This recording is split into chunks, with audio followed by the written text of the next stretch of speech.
¿Tiene un bolsillo en el interior para que no se pueda ver? Quizás. Mejor. No sé bien. ¿Tiene un bolsillo interior? Yo creo que no. ¿No? Oh, no, yo creo que no. ¿Qué pasa aquí? Ya está. Creo que Perfecto, no. genial. Ay, pues bueno, estamos aquí. No sé si pueden pasar. Bueno, claro, ya está. Ai, ai. El cable per dintre, que no es veia. El que vulguis tu. Si m'ho fas tu, Sí. et deixo Què fer. li deixo? Si ho pots fer per aquí. Ho poso aquí, amb el seu permís. Molt bé, sí, clar. Yo creo que esa luz nos da mucho en los ojos, ¿no?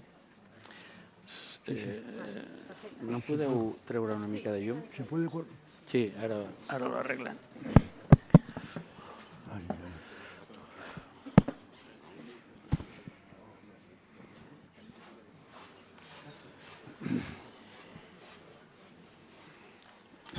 Sí, ya funciona. Bueno, buena tarde, buenas tardes. Antes que nada, agradecer a Rafael Moneo su asistencia hoy en esta presentación del libro. También a Enric Granell por estar aquí y para hacer este debate sobre este libro que se titula Escritos sobre arquitectos españoles. Agradecer también a la ECHAP y a Félix Olaguren un poco la organización conjunta de este acto con la Capell, que forma parte de uno de los actos del Centro Obert de Arquitectura.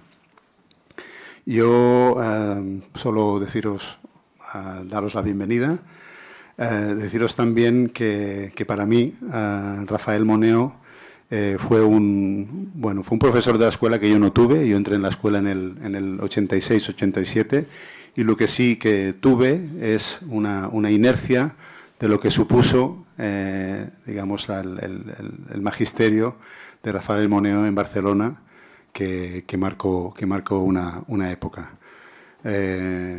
Para mí fue después descubrir su obra. Fuimos al ayuntamiento de Logroño, justo cuando había estado acabada recientemente. Fuimos también al Museo de Mérida, que son dos obras que considero muy importantes y muy ilustrativas de la obra de Rafael.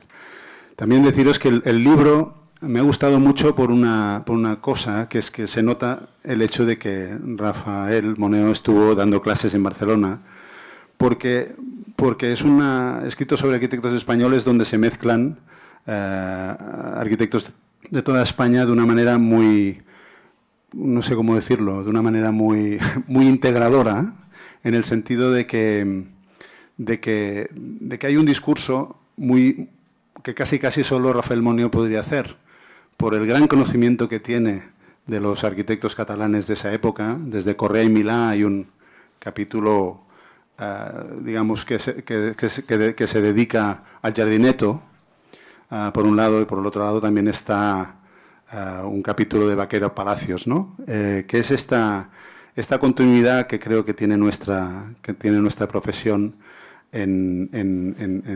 como el proyectar de los arquitectos españoles, digamos, tienen una misma línea.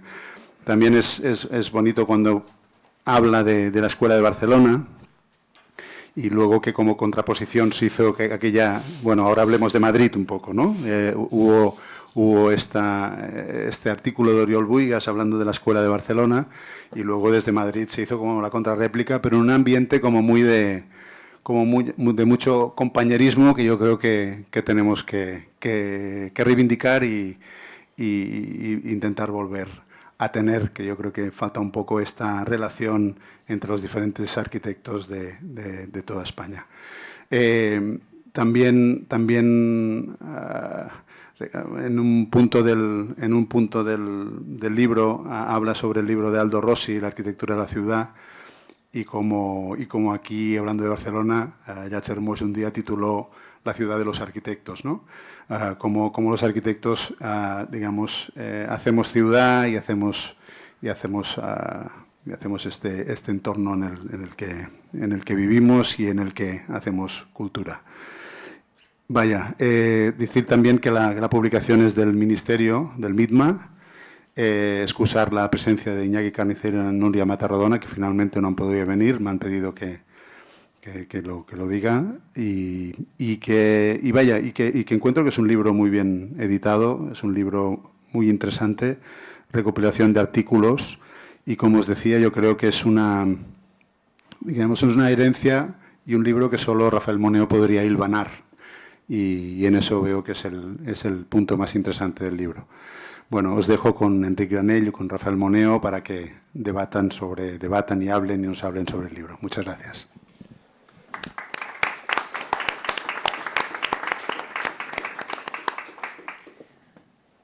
Buenas tardes.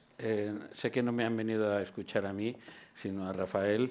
Estamos presentando un libro escrito sobre arquitectos españoles 1961-2021. Siempre cuando presento un libro me gusta primero hablar de la forma física del libro, de qué objeto es. Es un libro que no es de bolsillo, un libro que tiene algo más de 500 páginas.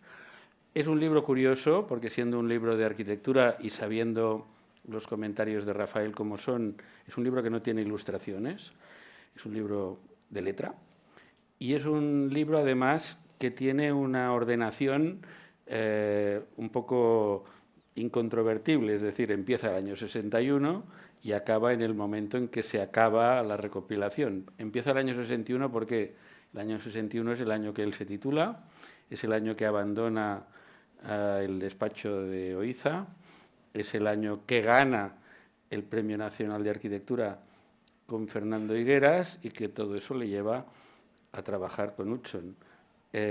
Por lo tanto, es un año muy... Primer escrito, que es el primer escrito sobre Entrevías, un poco es la despedida al origen de la profesión y a partir de aquí estamos entrando en el libro. Es un libro en el que nos encontramos varios registros, todos los textos no son iguales. Yo he tenido un poco de paciencia en ver las distancias temporales que hay entre unos y otros.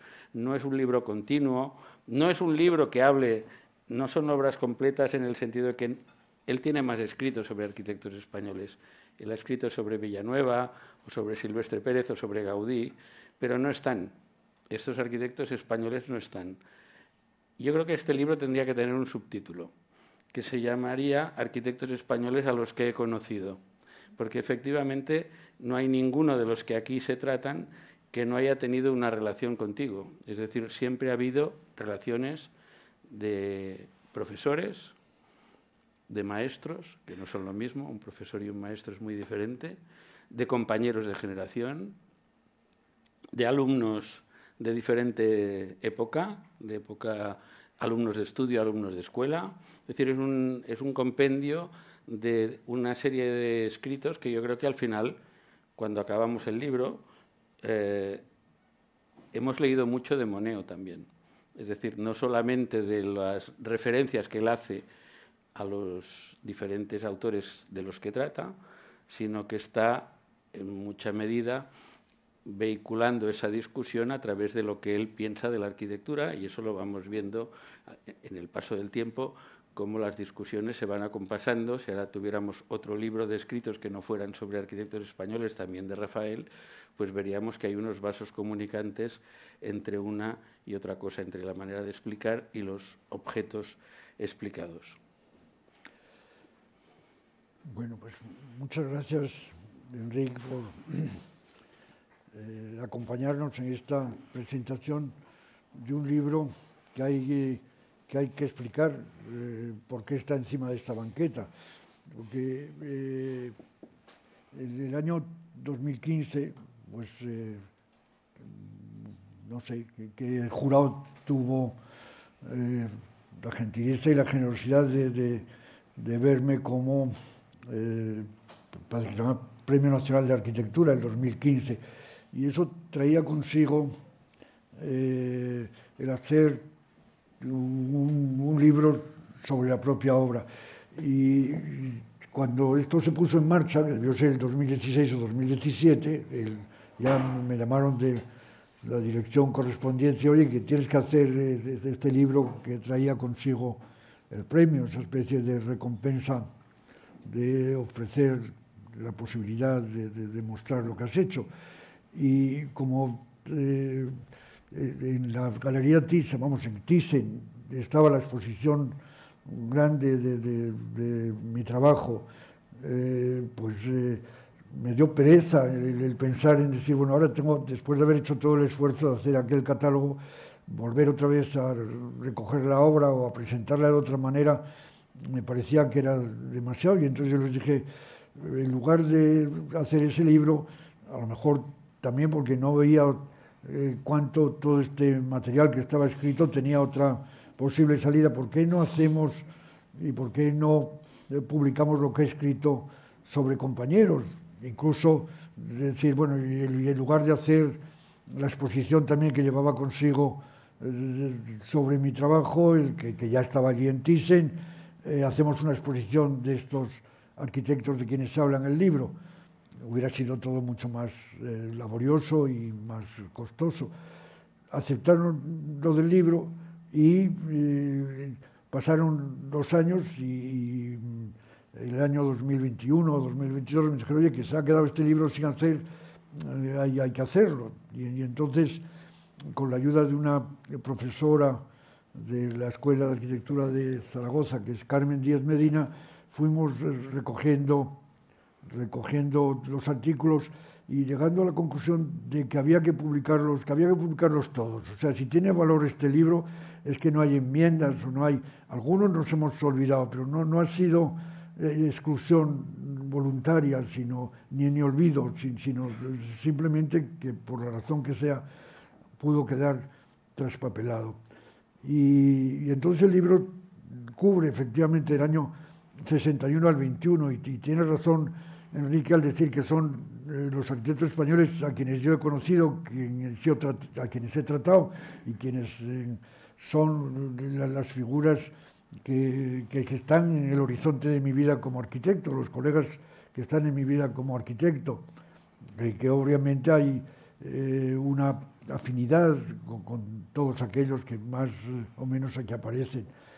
Enrique ha dicho, por eso, Enrique ha dicho también que el libro no tiene ilustraciones, pero sin embargo tiene unas ilustraciones a las que yo doy un valor, que es haber tratado de conseguir fotografías de todos los arquitectos que hay mencionados, más o menos de la época en que se escribió el texto. No es el menor aliciente, a lo mejor es el mayor aliciente del libro, es ver estas fotografías. Recogerlas ha sido costoso. También como hay algunos arquitectos, incluso arquitectos barceloneses, que han aparecido en más de 2 o 3 o 4 ocasiones, da también la posibilidad de verlos cambiar, de cómo eran cuando tenían pocos más años que 20, a cuando ya han entrado en edades más maduras.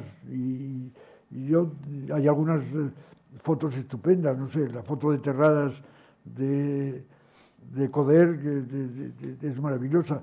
Solo hay, por otra parte, en todo el libro un edificio, que es el edificio del gas natural de Enric Miralles. También tiene un cierto valor simbólico, el que no hayamos pretendido llenarlo, sino verdaderamente ligado a lo que era el contenido de ese texto, lo que yo quería decir a propósito del edificio de Enric, justificaba que estuviera esta ilustración. No hay por tanto edificios, pero hay imágenes de arquitectos. Sí, pero son escritos ahora pienso, por ejemplo, el de la Escuela de Barcelona. Ese escrito yo pienso que un libro que no es de creación, los libros de creación tienen vida propia y uno puede encontrarse Las soledades de Góngora o cualquier otro texto de creación a palo seco. Pero un libro bueno que no sea de creación pide ir a otros libros. Y por eso me gusta este libro, porque le faltan las ilustraciones. Entonces, cada vez que uno encuentra un texto, tiene que ir a buscarlo. Digo, en el de la Escuela de Barcelona he mirado en casa los números que tenía, lo tenía precisamente. Es un texto que, comparado con el número, es muy breve. Es decir, luego están en extenso explicadas las obras que tú comentas, pero uno puede ver las plantas, las fotografías, los alzados de los diferentes edificios de los que se habla. Entonces, yo creo que está bien que ese libro incite a ir a la biblioteca y a recomponer la forma natural, porque la forma natural de las cosas a veces es la primera en la que aparecen. Bueno, si no recuerdo mal, ese artículo está publicado en la revista Arquitectura de Madrid, Sí. no está publicado en Arquitecturas BIS, no está publicado cuando tengo... Bueno, yo tenía desde los pequeños congresos muy buenos amigos en Barcelona, pero ese artículo, digamos que,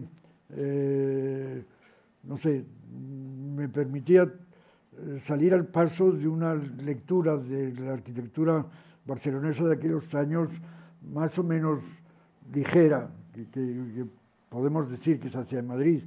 Me parece que hubo un momento en que fotogramas, o tenías ese artículo en la cubierta, la ilustración era de la revista Fotogramas, porque hubo un momento que pareciera como si verdaderamente el mismo tipo de glamour de las revistas Fotogramas se movía entre sociedad y cine, digamos, era algo que la Escuela de Barcelona debía verse de ese modo. Entonces, quien coja ese artículo verá que verdaderamente hay un cierto intento de explicar. Muchos de estos textos tienen esa, para bien o para mal, obligación pedagógica que han tenido, didáctica que han tenido mis escritos. No creo que sea la mejor cosa para alguien que escribe tener que escribir siempre con propósito pedagógico, pero algo cuenta. He vuelto a leer ahora algún esfuerzo por entender qué es lo que se quería hacer desde ese realismo catalán o barcelonés comparado con cierto mayor vuelo en arquitecturas más atrevidas y más rompiendo lo que eran los límites de la construcción tradicional a la que se adhería tanto la Escuela de Barcelona, al llamar la atención sobre los aspectos positivos que había en ese realismo de la Escuela de Barcelona. Me parece que no está mal. Claro, el libro, siendo también un libro en que los escritos casi siempre han estado instigados por otros. Seguramente aquí hay muy pocos artículos que yo haya escrito sin que alguien, la urgencia de sacar un número de una revista o la oportunidad de hacer un comentario. Bueno, luego a lo mejor Enrique puede contar la diversidad de artículos y de asuntos. Son de muy distinto propósito los escritos que hay aquí, pero que habiendo estado, digamos, escritos a solicitud de otros, también dan una cierta idea de cómo evoluciona, cómo pudiera entenderse que se van moviendo los intereses de los arquitectos españoles. O sea, seguramente algo de lo que ha sido, o lo que han sido estos años, la historia de la arquitectura reciente española está un poquito reflejado en el libro. Y eso que vemos reflejado, ¿tú crees que en el caso de Barcelona, yo creo que sí, pero te lo pregunto a ti, tu presencia como profesor en la escuela y el off-escuela que venía después, ¿tú crees que intervino en el discurso de Barcelona? Es decir, un poco el artículo tuyo de la Escuela de Barcelona, ese primero, es un poco el canto de cisne de la Escuela de Barcelona. Es decir, la Escuela de Barcelona inmediatamente cambia, gira, ¿no? Que son los artículos que luego Oriol Bohigas publica de la posible Escuela de Barcelona, él le llama 2, como si eso pudiera ser. Y eso a ti, a su vez, te lleva a hacer el artículo de los 27 arquitectos De Madrid. no numerarios, que un poco es el Ya. contrapeso, Ya. el contrabalanceo de esto. Ya.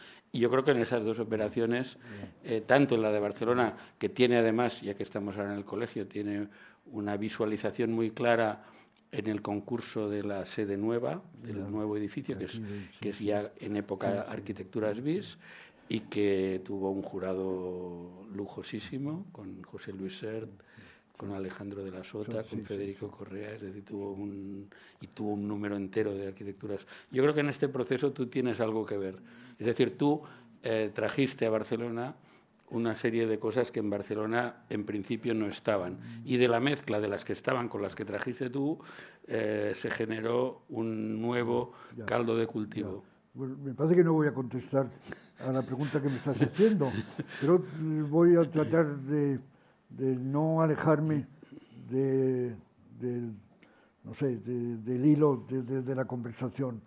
Y en ese aspecto me parece que, no sé, algo sobre el comentario de este libro nos llevaría a hablar de los problemas de cómo contar la historia de la arquitectura. A palo seco académico, a mí me gustaría decir cuánto este libro, digamos, proporciona seguramente materiales para que quienes estén interesados, no más yo voy a decir hagan la historia de lo que ha sido la arquitectura en los años que hemos vivido, pero quienes estén interesados encontrarán cosas que verdaderamente, sin alguien que haya estado cerca y haya dejado pistas de cómo interpretarlas, es difícil entenderlos. En ese aspecto, este libro dice muchas cosas sobre la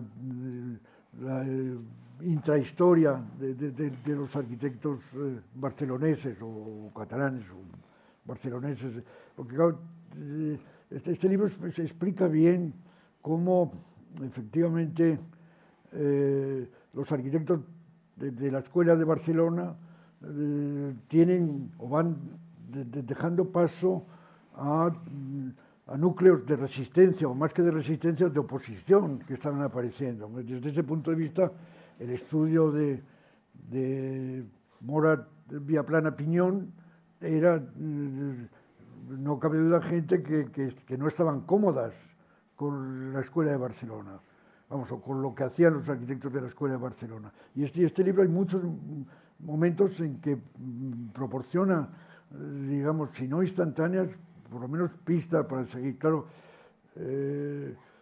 resolver la cuestión cuánto los orígenes de la arquitectura de alguien tan influyente luego como Enric Miralles, hay que verlos como sustentados por la inquietud radical que tenía Viaplana y que potenciada por la posición más intelectual o académica de Piñón y el pragmatismo de Gabriel Mora, cuánto verdaderamente la entrada de alguien como Enric se convierte en catalizador que abiertamente se presentan como una clara alternativa a la Escuela de Barcelona. En ese aspecto, la Escuela de Barcelona seguramente a mitad de los años 70 está ya un poco, pero eso, ya cojo esto de la pregunta que me has hecho, pero eso no creo que se deba en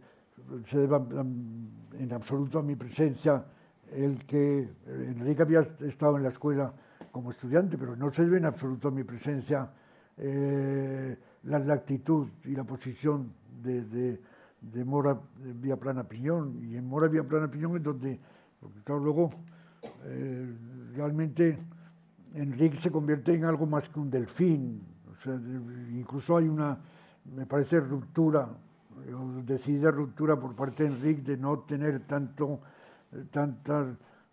ahora desconozco exactamente cuál fue la relación personal al final con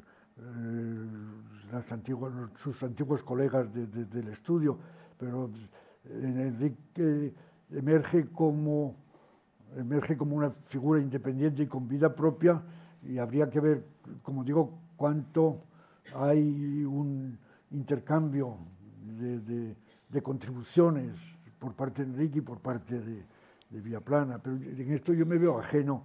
O sea, quiero decirte que lo que pasaba, porque estaba en Agraz, estaba ya.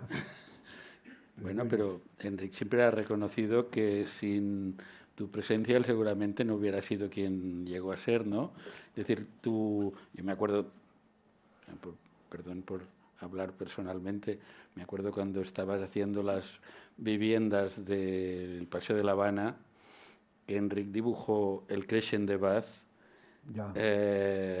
inventándose la planta porque no había entrado nadie en el Crescent, y con unos muros en cuña, me acuerdo una cosa. Claro, esto estaba espoleado por ti, y esto como tantas otras cosas. Es decir, hay cosas.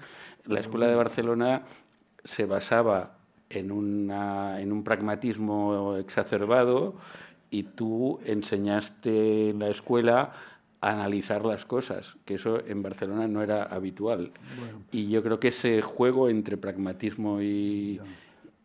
En todo caso, ampliar el territorio de lo que podía ser, lo que iba a ser la dedicación de quienes eran estudiantes entonces. O sea, en cierto modo, una enseñanza que trataba de tener presente los arquitectos tanto del pasado como los contemporáneos, pero no reducirlo simplemente a lo que iba a ser lo que el arquitecto necesitaba para el inmediato trabajo profesional. Eso es cierto, pero eso es abrir el campo de posible exploración. No es tanto en ese aspecto. Claro, el fin de los 70 marca mucho no sé, ya no digo que Viaplana, Piñón, Mora, bueno, Gabriel se pasa luego a otro estudio, pero con Bach, pero no digo que se convirtiera en otra escuela, pero casi. O sea, hay un momento que los proyectos y los concursos de aquellos años están muy marcados por ese radicalismo.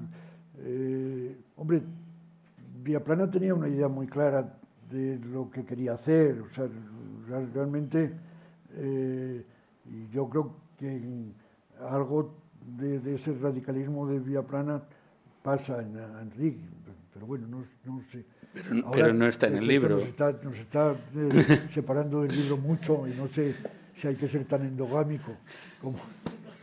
No, endogámico no, pero un poco, como hemos dicho al principio, que es un libro hecho con esa discontinuidad. El problema que tenemos en España es que no tenemos un libro de historia de la arquitectura española estándar. No. Es decir, no tenemos un canon, ¿no? No.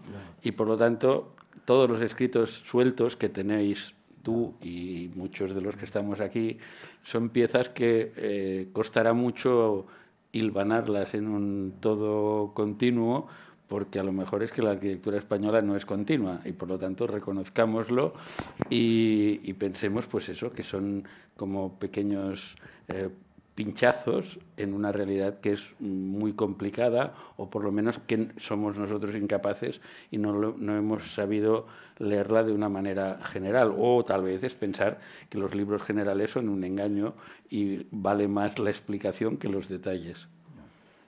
Pero bueno, este libro, como decía antes, algo tiene que ver con esta reflexión acerca de cómo se cuenta la historia de la arquitectura. En el fondo, pensaba, al final, y volvemos luego sobre las posibles historias de la arquitectura y cómo afrontarlas, pero quizás esta insistencia en los arquitectos, digamos, como individuos o como personas sobre las cuales, en el fondo, no hace sino redundar en la idea de historia del arte de Vasari. O sea, no es casualidad que Vasari entendiese que a lo mejor podía decirse lo que era el panorama de la historia del arte que él conocía, ayudándose en ese índice de arquitectos, y que algo de eso no es, en términos metodológicos, tan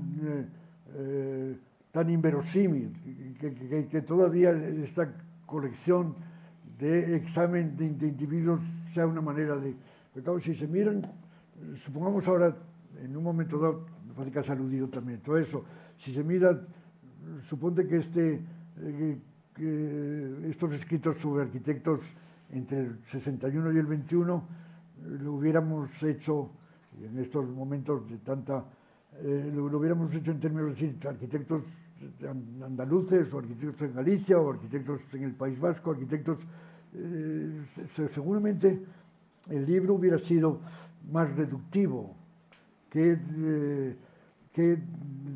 digamos, entendiendo que esos arquitectos en las distintas áreas geográficas mencionadas, en el fondo participan en ese territorio más amplio al que aludíamos como la apertura del foco y la apertura, digamos, no es que en algún momento en el libro no haya no sé, algunos momentos de más localización geográfica, no sé. El perfil de Luis Peña, por ejemplo, es un perfil que alude mucho a lo que fueron todos aquellos años de arquitectura en el País Vasco, ¿no? No por ejemplo, también porque Luis Peña tenía muy claro que su actividad iba a estar allá. El caso, por ejemplo, de Cruz de Ortiz es exactamente lo opuesto. Unos arquitectos que desde el primer momento de su carrera tratan de realmente rebasar, digamos que encuentran la primera posición favorable en Andalucía, pero enseguida rebasan su campo de acción y tratan de que su trabajo se produzca en su tierra, pero también tanto fuera.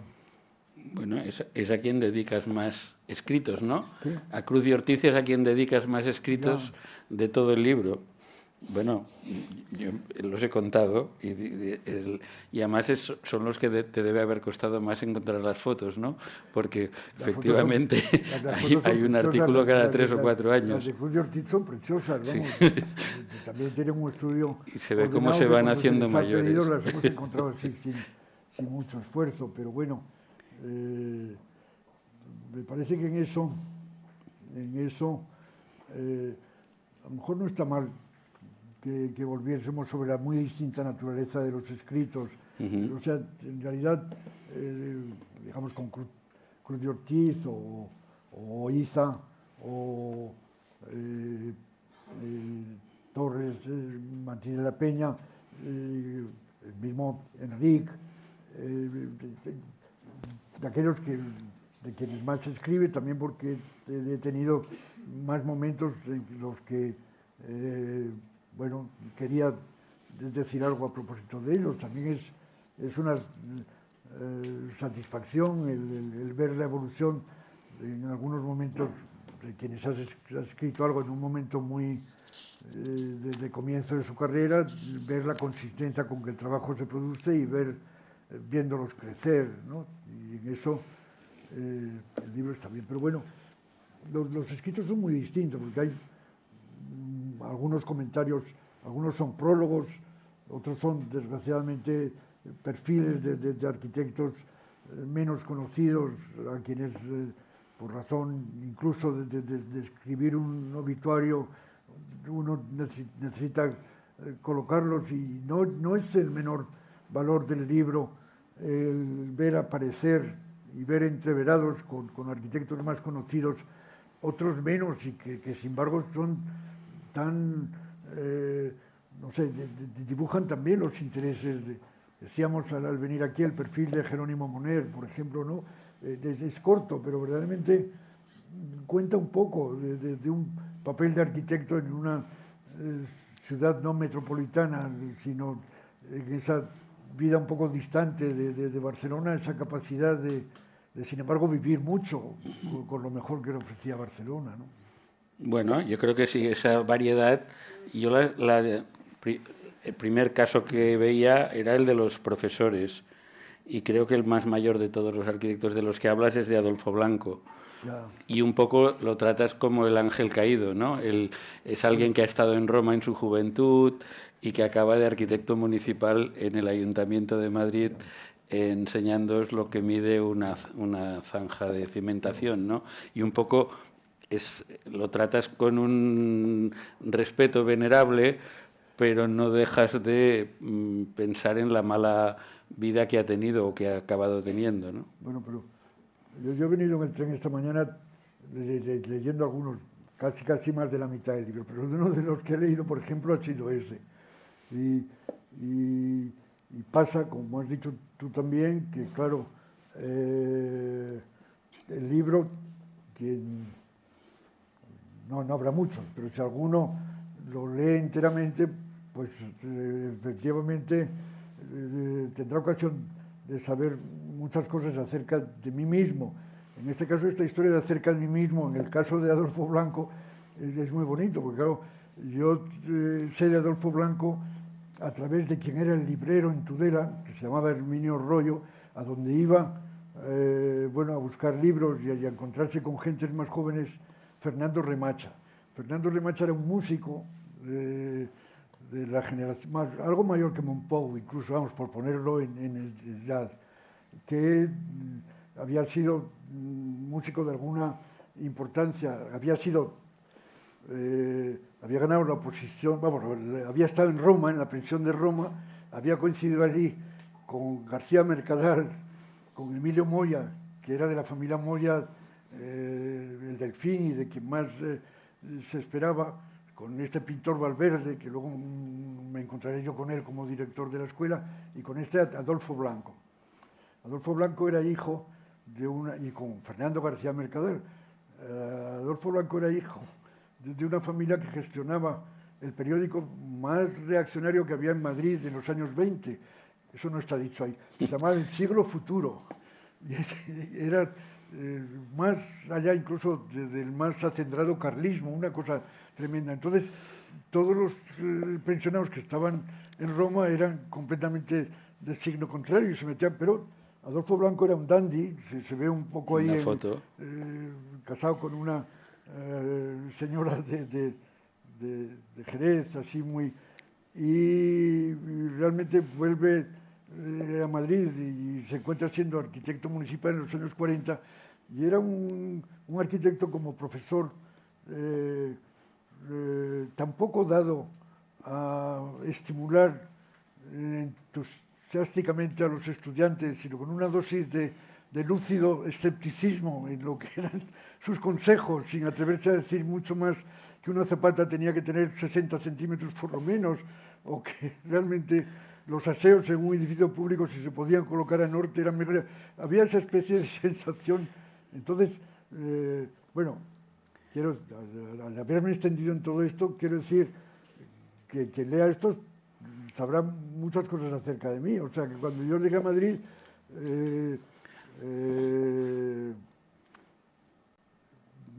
Fernando Remacha me dijo, pues haz el favor de saludar a García Mercadal y haz el favor de saludar a Adolfo Blanco. Entonces yo a los dos los saludé, a Mercadal no era profesor de la escuela, pero a Adolfo Blanco, me acuerdo cuando le dije, yo estaba ya dentro de la escuela, que yo soy, me ha dicho Fernando Remacha que le saludo. Bueno, sabrá muchas cosas a propósito de cómo han sido incluso mis orígenes de joven inquieto nacido en un pueblo.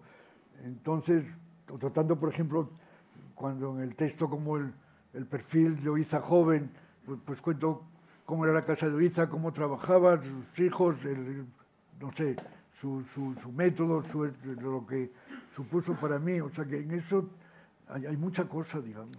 Sí, es que en el segundo capítulo, que podríamos llamar de los maestros, la generación de los maestros, hablas de Coderch, hablas de Canolaso, hablas de Sota, pero hablas de una manera un poco aséptica. En cambio, cuando hablas de Oiza, yo creo que el artículo que acabas de citar del retrato de Oiza joven para mí es el mejor del libro, lo digo por si alguien tiene interés en verlo. Está bien el ver cómo hay maestros en la proximidad y maestros en la distancia, ¿no? Como hay gente a quien le reconoces cosas, pero el que te ha enseñado verdaderamente algo es aquel que le dedicas también muchísimos artículos. Indudablemente así es, y efectivamente está reconocido en el libro con 4 o 5 artículos, vamos, notas, algunos son muy poquitos, nada más, no sé si en el año 62 o 63, me piden que escriba una nota de un folio para la bibliografía del Macmillan, una historia de arquitecto, pues la escribo y en esa parte de ponerlo todo bien ahí también, efectivamente así es de... Pero bueno, tengo una proximidad con Oiza que sale y que se refleja muy claramente en el libro, pero por ejemplo yo animaría a que se leyese, por ejemplo, el texto sobre Sota, ¿no? que son un par de folios. No tantos escritos sobre Sota son tan precisos y tan exactos como el mío. O sea, en ese aspecto, quien quiera de verdad entrar en algunas cosas fundamentales para conocer a Sota, a lo mejor en esas dos cuartillas se encuentra mucha cosa. Sí, los niños de la modernidad. Por eso, no, que están escritas con ocasión de un pequeño catálogo que se publicó cuando vino al GSD en la primavera del 87. El libro tiene esta cosa, cuando yo he tenido que volver a poner todos estos escritos juntos, pues bueno, me parecía que necesitaban todos un poquito una introducción, unas líneas que dijese con qué motivos habían escrito esas líneas, ¿no? Y en ese sentido se solapa, no sé, un poco subliminalmente en los comentarios que hago en cursiva, algo adelanto lo que me ha parecido la relectura del texto. Sí, sí, meter el tiempo en el libro, que es lo más... Es meter el tiempo en el libro, el tiempo en donde se han producido los textos, que a veces son muy próximos, a veces son muy lejanos. Por ejemplo, no sé, es curioso, también esta mañana pensaba, es curioso que el libro empieza cronológicamente, sin propósito ninguno, empieza Oiza y el siguiente es Coder. Sí. El siguiente Coder es un artículo que yo escribo poco menos que siendo estudiante, porque esa sesión de crítica yo me veo todavía como estudiante. Es un texto que curiosamente algunas cosas me parece que son válidas también absolutamente. Por ejemplo, cuánto Coder aprovecha su experiencia de las casas unifamiliares o individuales para componer sus arquitecturas, vamos, sus casas urbanas.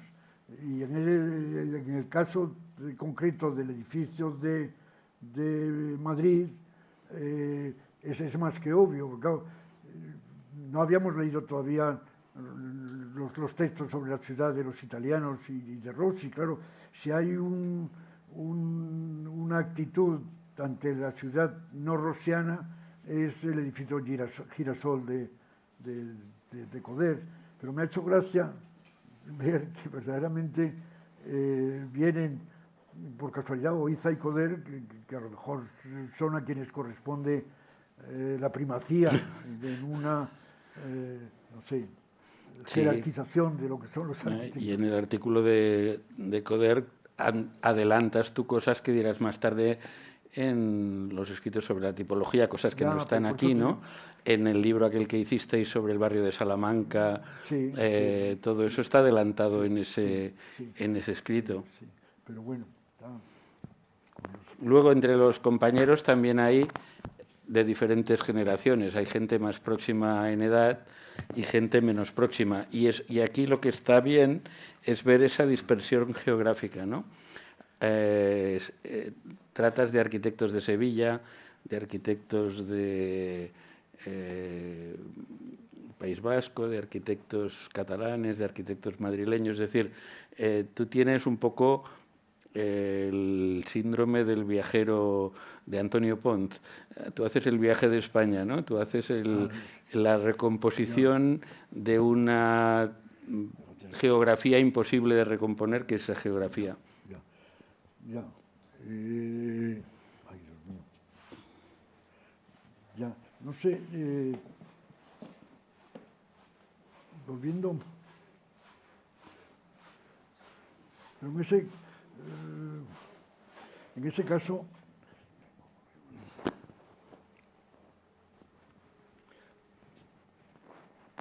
el viaje se produce más desde mis contactos con las personas que realmente buscando, siguiendo lo que han sido mis desplazamientos.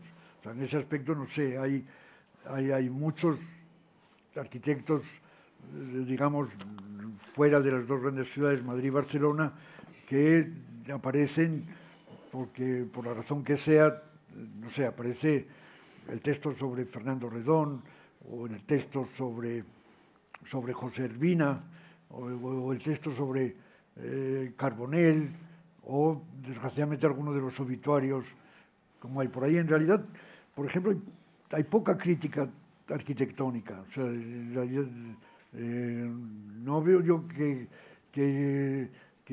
pueda decirse que es un libro en que los aspectos de críticas los que emergen con más fuerza.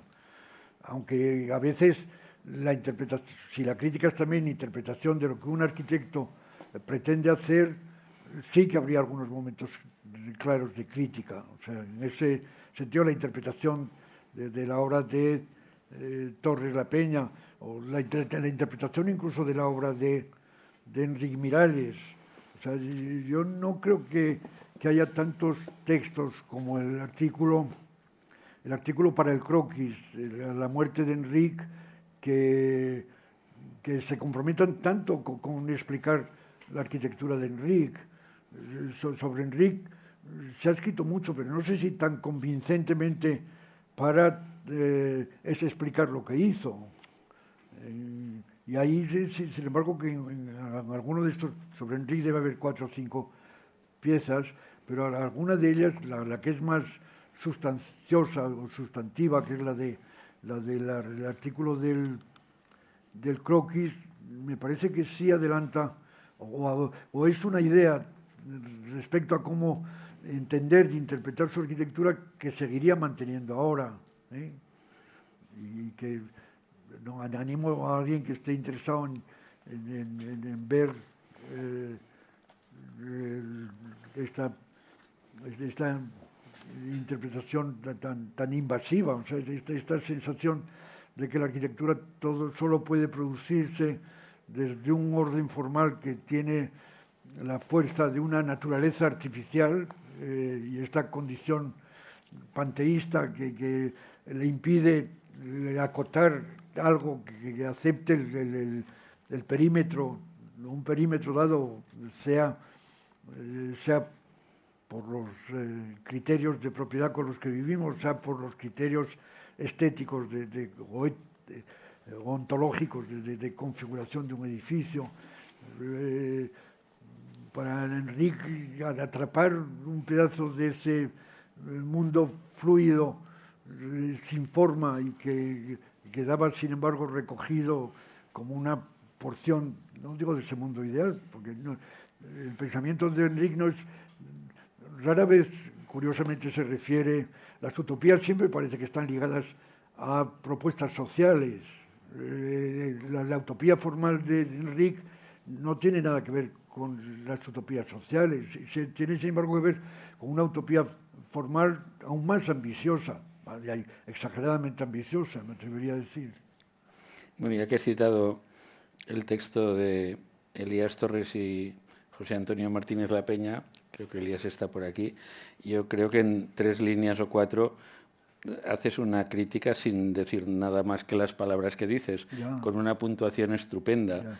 fresca, directa, atrevida, breve, sutil, misteriosa, limpia, afilada, risueña, brillante, plena, intensa, plástica, ligera, clara, ágil, flexible, animada, frágil, transparente, tersa, quebrada, versátil, abierta. La arquitectura de La Peña y Torres.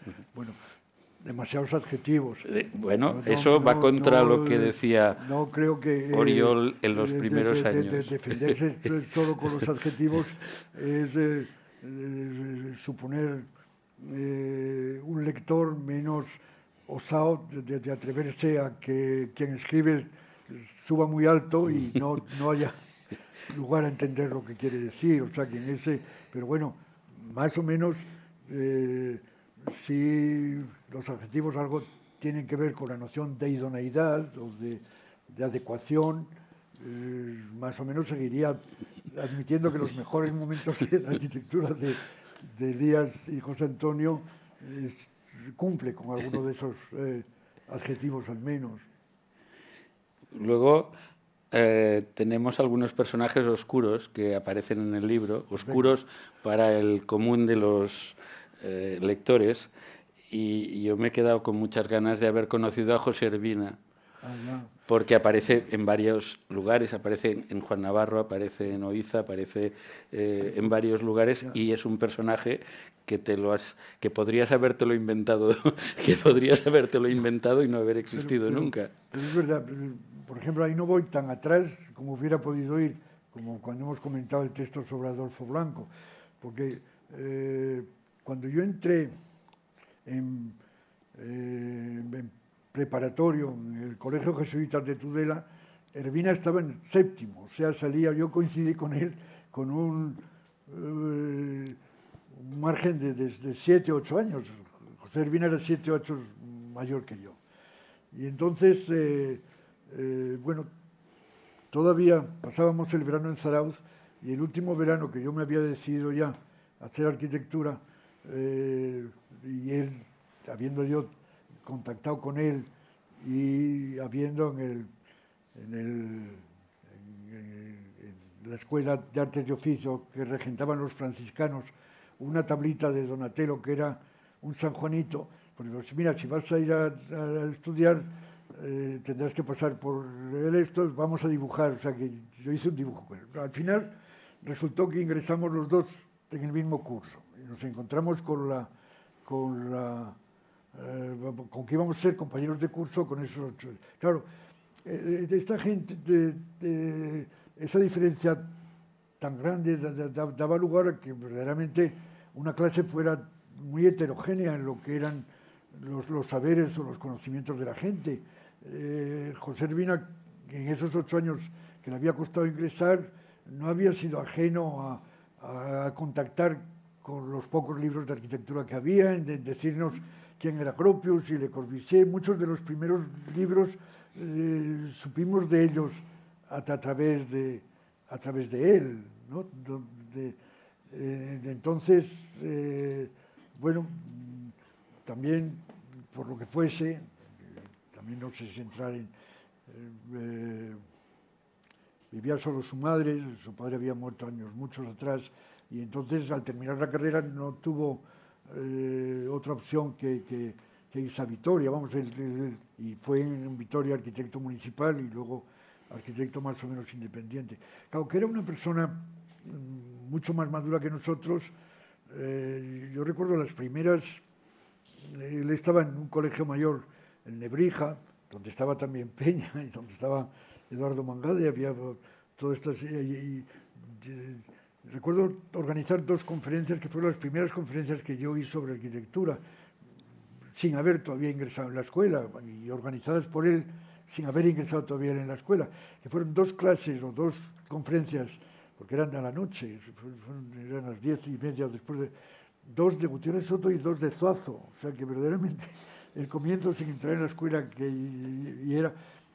Claro, una persona, el rector del Nebrija era un señor que se llama Gratiniano Nieto Gallo, y este Gratiniano Nieto Gallo acabó siendo director general de Bellas Artes, y siendo director general de Bellas Artes dependía de la Universidad de Verano de Santander, y Ervina fue durante un par de cursos, un par de veranos, el encargado de organizar allá las conferencias y las cosas, o sea que era un personaje con cierta epicúreo, y realmente la foto mismo algo dice, muy amigo de Sommer, el fotógrafo.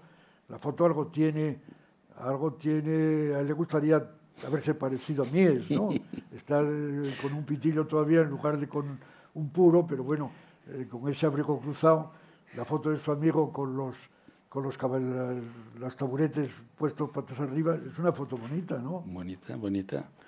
Y con buen ojo tiene ¿Sí? que tenía buen ojo, ¿no? Se fijó en ti, no, se fijó en Juan Navarro y en una... Es verdad, Juan también estaba en Cuando Nebrija, Juan estaba con efectivamente. los de Clan, Sí. Juan llegó 2 con años Juan después que Seral, yo. con O sea, Tomás muy- Seral. sí. Bueno, ya él también terminó la carrera algo después que yo también. Ay, madre mía, Bueno, luego, esto no sé si alguien puede ayudarnos a ponerlo bien. Ay, porque, perdón. No suena esto. Perdón a todos, pero bueno.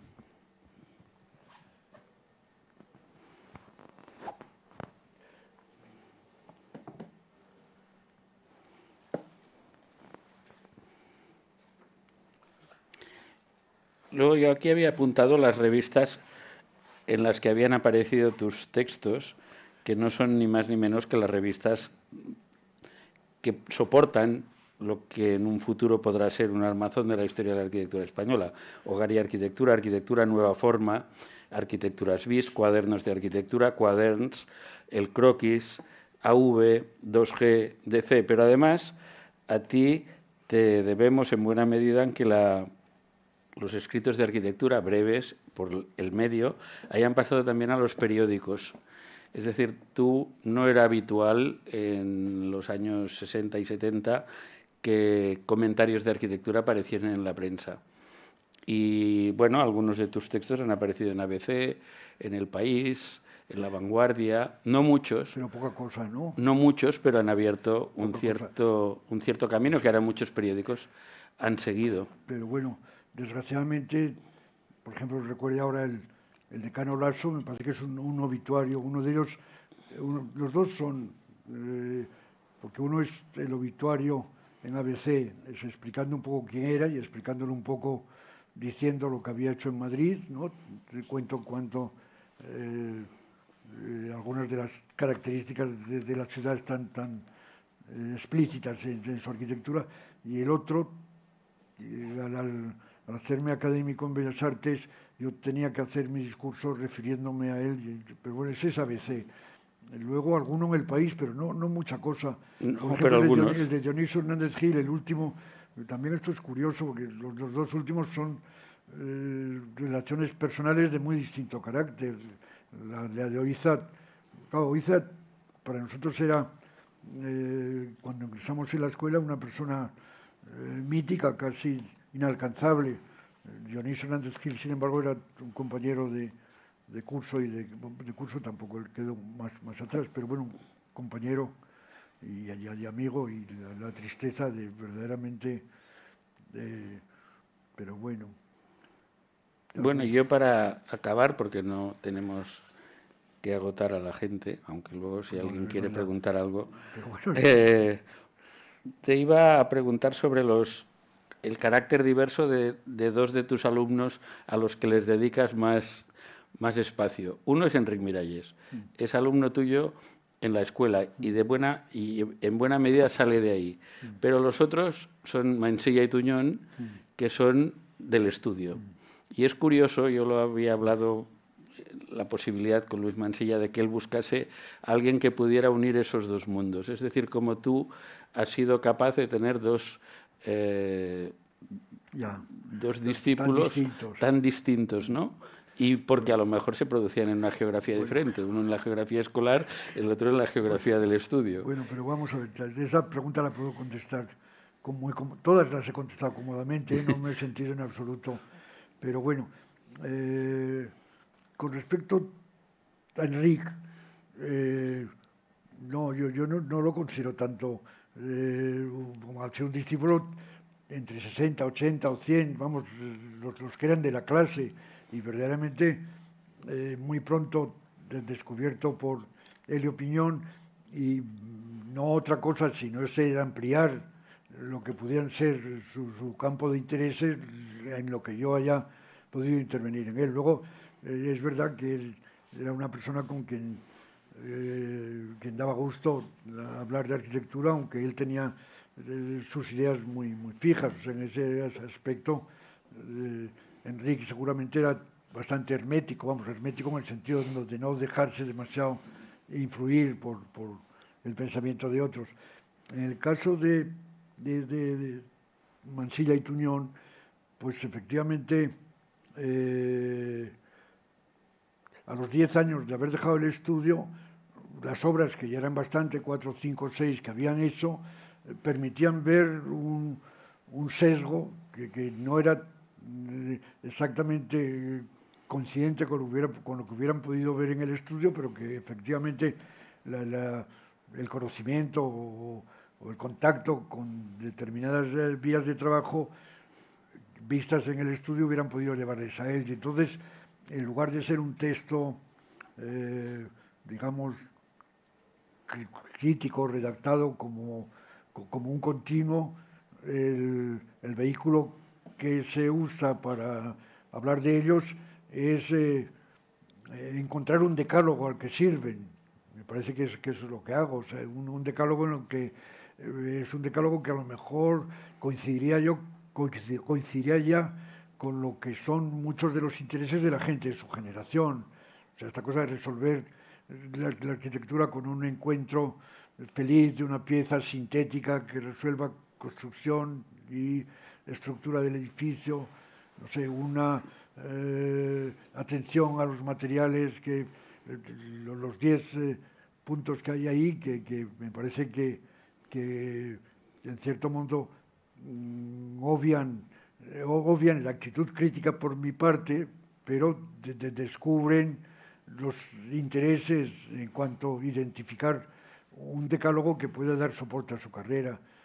Luego la siguiente nota es la nota tristísima de Luis Moreno, en la que están las dos cosas. Por un lado, me parece que en algún momento digo que seguramente era uno de los mejores arquitectos que han pasado por mi estudio, si no el mejor. Me parece que en algún momento se dice, así también como se habla las singulares dotes como arquitecto que tiene Emilio, pero verdaderamente la muerte de Luis, en cierto modo yo creo que ellos habían llegado a coincidir mucho, pero verdaderamente hay un punto más poético, más instintivo, más que procedía seguramente de Luis, en lo que la armadura de la arquitectura de Emilio se convierte más en una armadura, digamos, de lógica tectónica, digamos, mientras que la persecución de lo que quería Luis para su arquitectura pudiera ser algo más evanescente o ligero o poético, si se entiende lo que se quiere decir. Bueno, pues yo creo que hemos presentado el libro. Es un libro, hemos coincidido antes cuando hablábamos Rafael y yo. Yo lo he leído 2 veces. La primera es cuando me lo regaló hace casi un año y... Era un libro que lo leí a salto de mata, es decir, lo leí con textos separadamente, los textos. Creía que no encajaban los unos, que no encajaban, quiero decir que no podían permitir una lectura continua. Ahora me lo he leído otra vez para la presentación y creo que sí que lo encajan, que es decir, que se puede leer de una manera bastante continua, y lo creo porque creo que ese libro habla básicamente de Rafael, es decir, es él que está hablando todo el rato. Lo otro es, siempre que hablamos tenemos soportes que nos ayudan a hablar, y yo creo que los arquitectos de los que hablas muchas veces son un soporte para decir las cosas que tú quieres decir. Seguramente. Bueno, yo del libro ya terminamos, bueno, o atendemos a otras preguntas si las hubiese, pero yo creo que, no sé, las preguntas acerca de cómo se puede escribir una historia de la arquitectura y cuánto... Esto no es una historia de la arquitectura, pero que sí que obligará a los estudiosos de la arquitectura a pasar por estas páginas para tener el sentido de proximidad, y que en ese pensar que en el fondo no teniendo tan claro cuál es el método, porque si lo supiéramos ya lo habríamos hecho. Pues verdaderamente esta, digamos, no sopa de letras, pero este frito mixto que es, y esta distinta naturaleza de los textos, algo ayudan a que se solapen y a ofrecer, digamos, es como los mineros que sobre un cedazo echan el agua con las pepitas, algunas pepitas, pero que se quede, a que se tome el trabajo de echar lo que aquí se dice sobre el cedazo de su propia mente. Bueno, ¿alguna pregunta?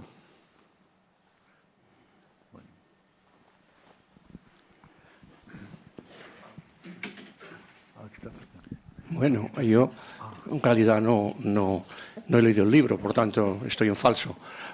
Pero de las cosas que he escuchado, no me preocupa mucho si es un libro de historia de la arquitectura española o no, porque estos libros, digamos, que son los manuales a los que estamos acostumbrados, pues ya se nos han caído de las manos. Es decir, nadie que quiera saber de historia de la arquitectura europea se va a leer el CEBI o el Gideon. Bueno, si está en primer curso sí, pero a partir del segundo mes ya no le va a interesar. O sea que la historia es algo fragmentario y por tanto que no puede recoger desde ningún paradigma una lectura unitaria. Esto ya lo damos por sabido. Bueno, yo sí que mientras Rafael Moneo hablaba, estaba pensando en algo que subyace en la polémica de la crítica o la historia de la arquitectura española entre los años 50 y finales de los 60, que es seguramente la posibilidad de construir un polo que se lleve el gato al agua. Es decir, aquí se empeñan con el Grupo R, en Madrid se ponen, a Carlos de Miguel sobre todo se pone muy nervioso con lo que se explica aquí. Después Oriol Bohigas tiene más prisa y lanza la Escuela de Barcelona, etcétera, etcétera. A mí me parece que en este proceso de poder o de buscar un poder en un país tan fragmentado como el nuestro, cuando Rafael Moneo hablaba de la contestación a la Escuela de Barcelona, a mí me parece que hay que, y no sé si está en tu libro, claro, a mí me parece que hay que tener presente y en primera línea a Ricardo Bofill. Es decir, Ricardo Bofill ya en el famoso Zodiac dedicado a España ya lanza 5 dardos con una mala leche considerable, agresiva, etcétera, etcétera. Claro, no hemos de olvidar que es un personaje que tiene que salir de la Escuela de Arquitectura porque estaba junto con Emilio Donato fabricando una bomba para tirarla en los lavabos de la universidad, etcétera, etcétera, etcétera. Es decir, una persona que está más a la izquierda, ¿no? Yo creo que la Escuela de Barcelona es un intento desesperado de doble calado. Primero, sacarse de encima ese señor tan molesto que se llama Ricardo Bofill, que siempre que me encuentra me llama algo así como provinciano y que no es evidentemente de mi discurso y que yo estoy en otro lado, etcétera, etcétera, ¿no? Al fin y al cabo, Bohigas, cuando monta todo este tinglado de la Escuela de Barcelona, lo hace con una banda. La banda de los Tusquets, Clotet, Domènech, todos los que trabajaban en los despachos de sus amigos, etcétera, etcétera, ¿no? Es un proceso de defensa, yo creo que en primer lugar para no perder la hegemonía en Cataluña y de segunda derivada para no perder o para lanzarle a Madrid, digamos que un reto o un desafío de que en esta futura democracia que aún va a tardar en llegar, la arquitectura que va a llevar adelante a España va a ser la catalana, ¿no? Y en este proceso me gustaría saber, o te querría preguntar si en tu libro Ricardo Bofill sale y le dedicas muchos escritos o pocos y si de algún modo lo resitúas en este momento que a los que acabábamos los estudios en el 69 nos tenía realmente muy emocionados. Es decir, yo no iba a ver las casas de ladrillo de Oriol en la Bonanova. Yo me iba con mis amigos, algunos que eran arquitectos, que no estudiaban arquitectura, consideraban que era muy pesado, ¿no? Pues me los llevaba a Reus o al castillo de Sitges, donde, por cierto, vivieron durante un tiempo Cruz y Ortiz, para enseñarles lo que en aquel momento me interesaba, ¿no? Bueno, solo era este pequeño apunte de la figura de Bofill. Yo creo que hay, cuando hablo de la escuela de Barcelona, hablo de Bofill, algo en los términos que tú dices. Me parece que adelanto que era, digamos, un francotirador y que realmente no coincidía exactamente con lo que era la ortodoxia, vamos, o lo que eran los intereses de la Escuela de Barcelona, que estaría más, no sé, en un artículo como el que está destinado a Domènec Puig y Sabater, ¿no? Por ejemplo, que podrías considerarlo como arquetípicos de la Escuela de Barcelona en aquellos años, con tantos otros, vamos, a Nadal que viene detrás o tantos otros. Pero me parece que lo que digo de Bofill, ahora no lo vamos a buscar, pero sí que creo que coincide y que adelanta cuánto él se separa de lo que están haciendo sus colegas. Y es verdad que fue muy admirado también por esa generación a la que él seguramente estaba poniendo en duda, fue muy admirado.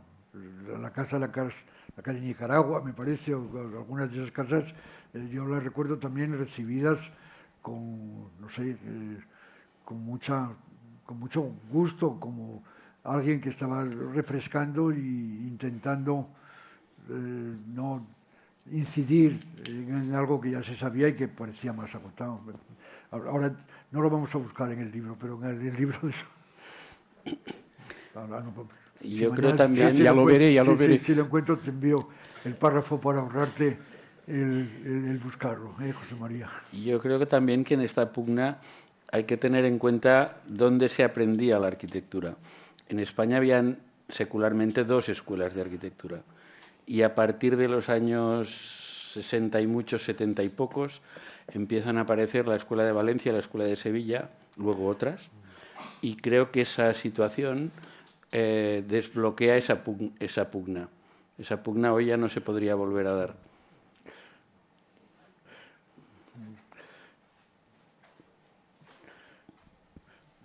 No sé, la historia de los poderes, vamos, simplemente como la defensa de cierto poder, no se sabe, habría que distinguir entre poder estrictamente profesional o poder también en un sentido más amplio, intelectual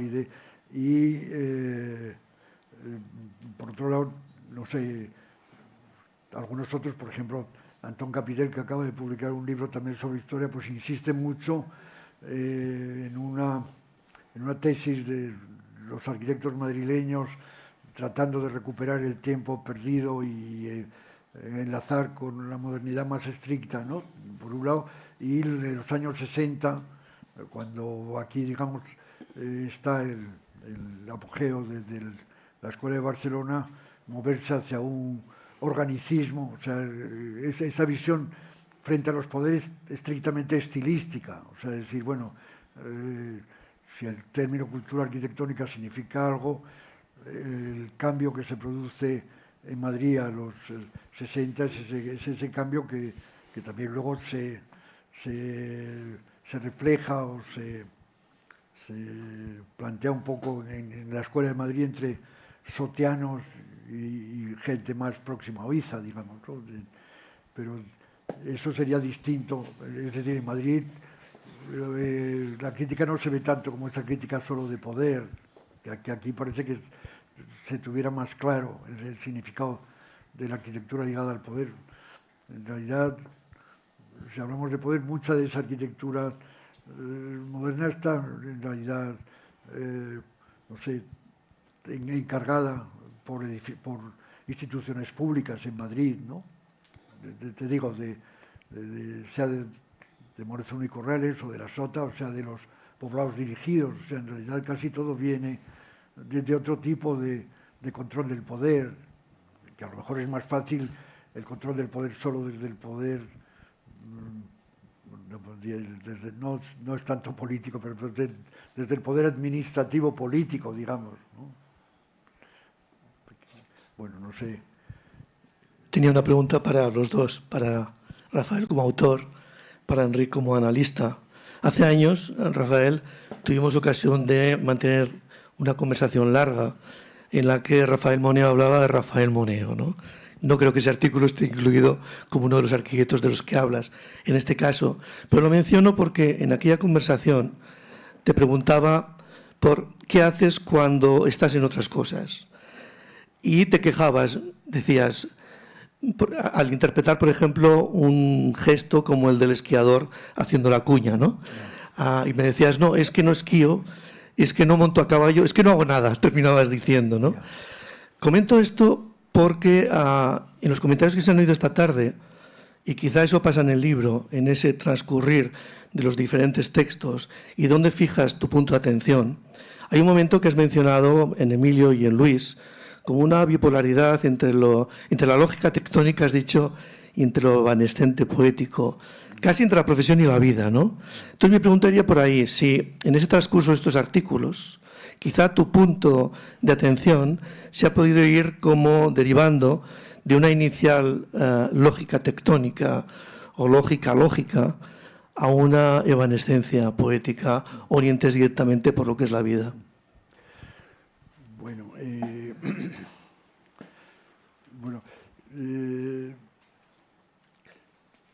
yo creo que en el trabajo conjunto de Emilio y Luis había llegado a identificar mucho la meta o sea que no veo, no eran dos vectores que se suman viniendo de directores distintos. O sea, realmente Emilio y Luis habían puesto ya la orientación vectorial de sus intenciones y de sus principios muy coincidentes. Y entonces, en el estudio con Emilio solo, hay que pensar que algo de lo que habían, digamos, no sé, conjuntamente conseguidos se mantenga también, o sea, que no prevalezca solo una determinada dirección. Desde luego, no sé, muchas de las dotes y de las virtudes de Emilio no se puede decir que fueran exactamente también las de Luis, o sea que en ese aspecto, no sé, digamos, la capacidad de liderazgo, por ejemplo, de Emilio no era una cosa que interesase demasiado a Luis. Y sí, sin embargo, ese liderazgo también le ha permitido a Emilio sacar adelante una obra tan difícil como Colecciones Reales, aparte del juicio que te merezca. O sea, realmente una obra que bueno, no habiéndola visto, no se puede confirmar tan tranquilamente lo que estoy diciendo, pero realmente hace falta mucha capacidad de convicción y de liderazgo para ir adelante con una obra como esa. Son, como digo, virtudes que están en la persona de Emilio, que no afectan, que no afectan al problema de fondo de los intereses, digamos, estéticos que hubiese en el momento de trabajar conjuntamente con Luis, pero bueno. Bueno, pero tú, Félix, preguntabas no en Mansilla Tuñón, sino en Rafael Moneo, ¿no? Quien lea el libro verá que la palabra que seguramente más se encuentra en el libro es la de la disciplina, que es una expresión muy vaga porque la disciplina puede incluso ser dolorosa, pero él sabe que las sirenas tienen un canto muy pecaminoso y al texto de su discurso de ingreso en la Academia de San Fernando, con la arbitrariedad en la arquitectura, pues creo que es la muestra, digamos, el contrapoder de la disciplina. Creo que es un texto que lo podéis encontrar todos, está en la web de la Academia, os lo podéis bajar esta noche. Pero bueno, que el atractivo de lo disciplinar ha estado muy presente en lo que ha sido la arquitectura para las gentes de mi generación y para mí mismo, pues no hay por qué negarlo y efectivamente seguramente emerge también en mucha de la obra, o me gustaría que emergiese mucho de la obra que he hecho. Respecto a lo de la disciplina y arbitrariedad, no son dos términos opuestos. O sea, dentro de la idea o de la explicación que yo tendría que dar de lo que entiendo como disciplina, tendría que hacer sitio para la arbitrariedad. Pero bueno. Muy buenas tardes. Hola Rafael, yo me llamo Inga, soy una infiltrada porque soy arquitecta técnica. Espero que esto no se ponga un problema.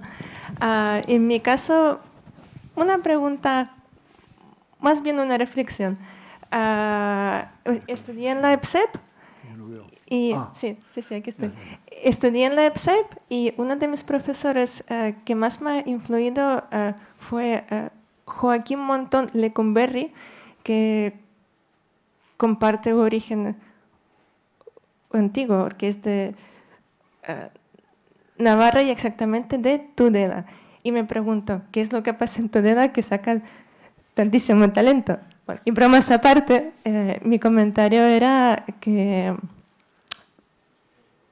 considero que un arquitecto es de alguna manera un artista y como tal me parece este libro que he abierto hace una hora cuando he encontrado aquí y he abierto justo por el punto donde estabas comentando la tesis de precisamente Enrique Miralles. Me ha parecido excepcional la posibilidad de vivir momentos que si no fuera por ti, o por como tú lo explicas de manera cercana y personal, yo, por ejemplo, no podría vivir de ninguna otra manera. Y lo considero una suerte y una gran inspiración, una fuente de inspiración. Así que muchas gracias. Bueno, pues, vamos a... Habla muy rápido, lo sé. No.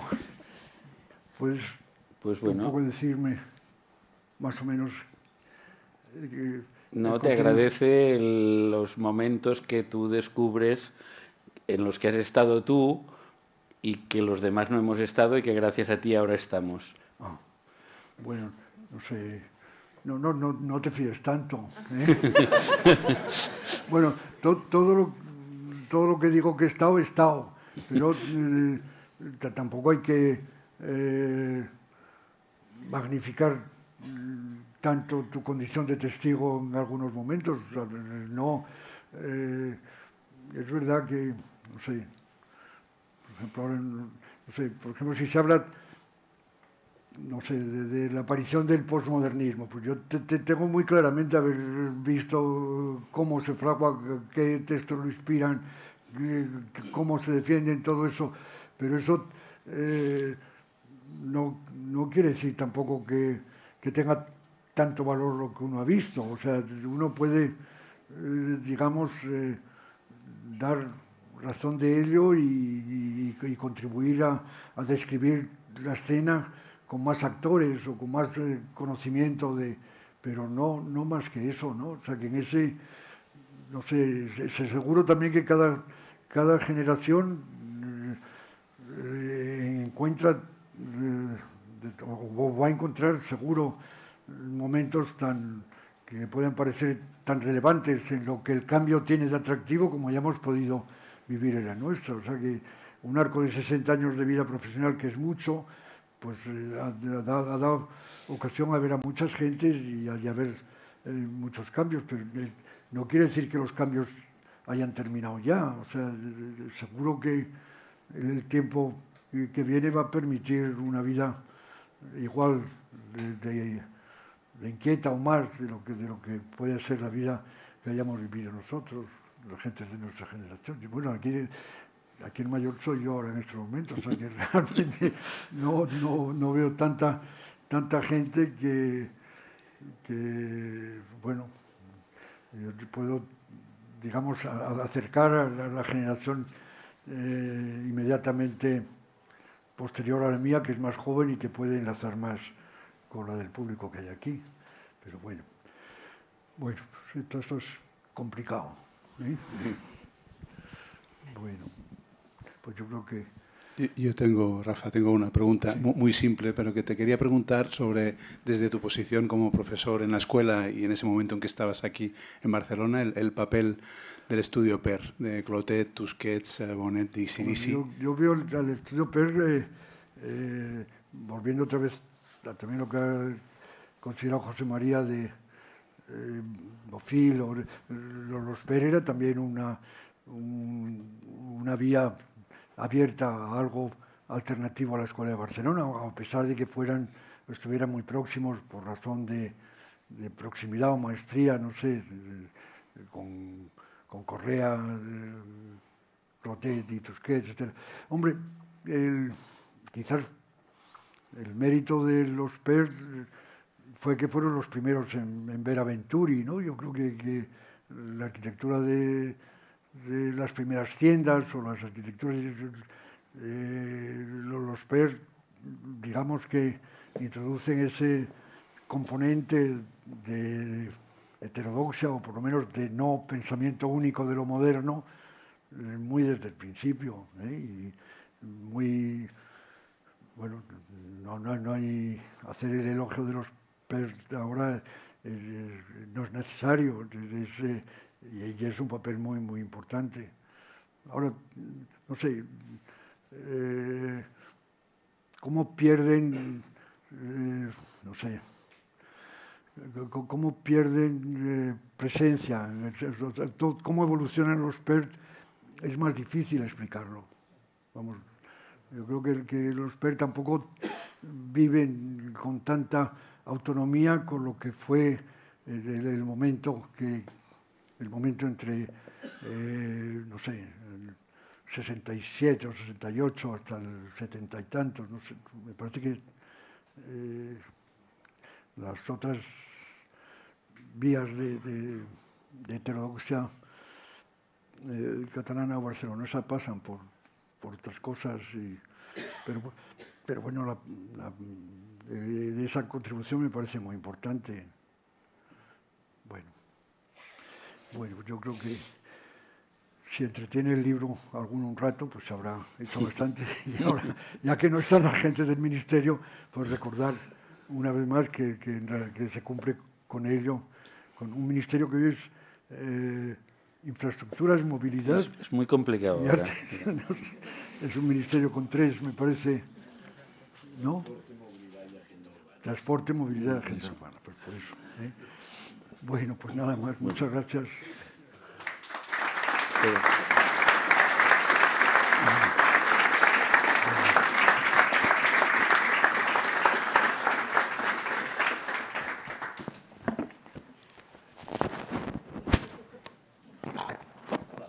Espera, que Gerardo te quiere... Esto es un tono no tan académico, sino más humanístico. Hace 50 años tú fuiste mi profesor de Elementos Composición 2 en la Escuela de Arquitectura, curso 72-73. Hago referencia a lo que ha hecho el comentario Enric Granell sobre distinguir entre profesor y maestro. El profesor te enseña, el maestro te cala. Y tú has sido, para nuestra generación, no yo, sino un montón de arquitectos que tuvimos la suerte de tenerte como maestro, nos has calado y toda la vida es así. Posteriormente hemos coincidido y hemos hablado de vinos, pero eso es otro tema. Gracias, gracias. No hay que pasar.